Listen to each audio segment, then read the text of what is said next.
There's a big difference between losing weight and losing fat, and not understanding that difference is usually the reason why people tend to gain all of the weight back directly after they've lost it. Take it from me.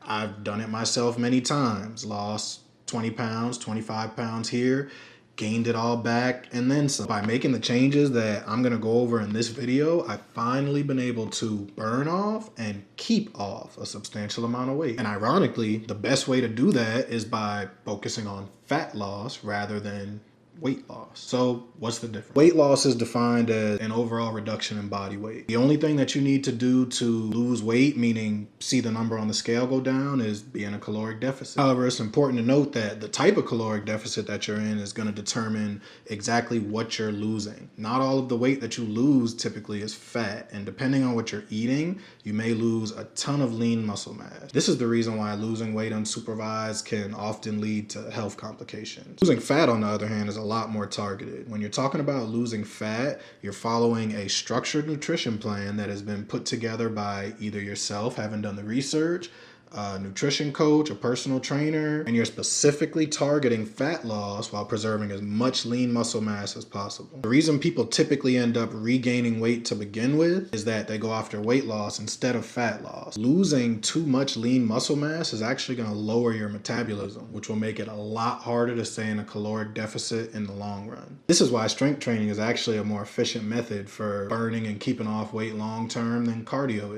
is. I have a video going in more detail on that I'll link to in the description. The most dangerous thing about losing weight rather than losing fat, losing a ton of lean muscle mass unpredictably, is that your quality of life is going to suffer. Things that you do on the daily, like carrying groceries, walking upstairs, all of these things require muscle. Although it may not sound as exciting to lose 1 pound a week, as long as that 1 pound a week is of pure fat and you're preserving your lean muscle or even building lean muscle, you'll find it much easier to reach your long-term sustainable weight loss goals. Found this video helpful? Hit that like, hit that subscribe.